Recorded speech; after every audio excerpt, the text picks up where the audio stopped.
Hello दोस्तों, आप लोगों को मेरे चैनल में स्वागत है।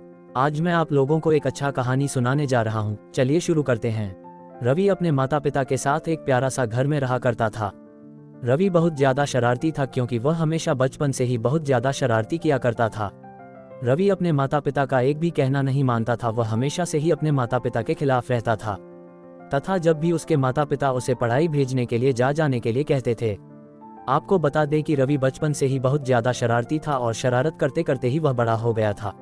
जब वह बड़ा हो गया तो उसके पास भी वह नहीं सुधर रहा था, इसलिए उसके माता पिता ने एक तरकीब सोची उसे सुधारने के लिए।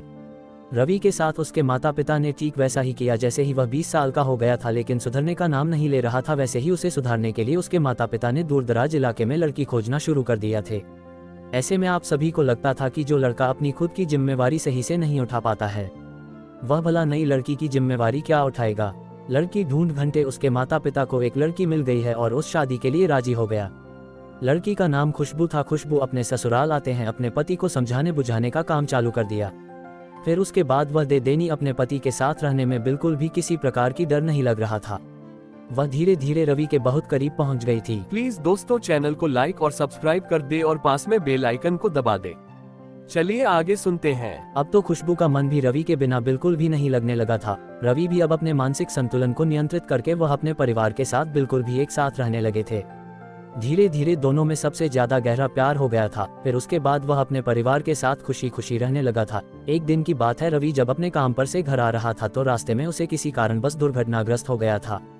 आपको बता दें कि रवि दुर्घटनाग्रस्त होने के बाद वह बिल्कुल भी चल फिर नहीं सकता था। फिर उसके बाद उसकी पत्नी खुशबू उससे कहीं ज्यादा प्यार दुलार से उसके सभी काम किया करते थे। धीरे धीरे जितना धनराशि रवि कमाया था वह सभी रवि के इलाज में खर्च होने लगा था। अब रवि के इलाज करते करते उसके पास खाने पीने के लिए पैसे भी कमाने लगे थे, क्योंकि रवि शादी से पहले कुछ नहीं कमाता था। ऐसे में उनके पास ज्यादा धनराशि की प्राप्ति नहीं हुई थी, क्योंकि शादी के बाद ही उसने कमाना शुरू किया था। करीब एक महीना बीत जाने के बाद रवि के कमाया गए सभी पैसे लगभग खत्म हो गए थे। लेकिन उसके पास अब पहले से भी पैसे नहीं थे, क्योंकि उसका इलाज भी अभी तक पूरी तरह से नहीं हो पाया था। रश्मि, रवि की पत्नी खुशबू को यह चिंता सताने लगी थी कि आगे की जिंदगी और आगे की है रवि का इलाज किस प्रकार से कराएगी है।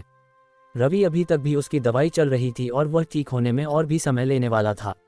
अब पैसे भी खत्म हो चुके थे। तभी अचानक खुशबू को एक तरकीब सोची। उन्होंने सोची कि चलो मेरे पास जो सोने चांदी के गहने हैं उसे बाजार में जाकर बेचकर जितने भी पैसे होंगे वही रुपये रवि का इलाज करवाऊंगी।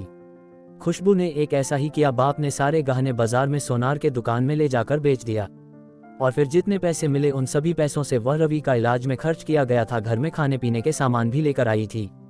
आपको बता दें कि कुछ दिन बीत जाने के बाद रवि और अपने से चलने हैं सक्षम हो चुके थे।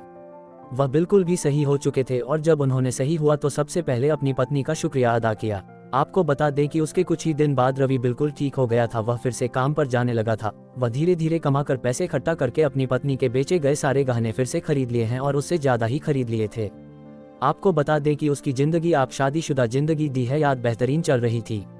अब उसकी जिंदगी में एक नन्हा मुन्ना बेटा आ गया था जिसका नाम से रवि और उसकी पत्नी बहुत ज्यादा खुश रहती थी। जल्दी रवि काम करके घर आता था। वह अपने बेटा को खिलाने में सारे गम और थकावट भूल जाते थे। देखने के लिए धन्यवाद।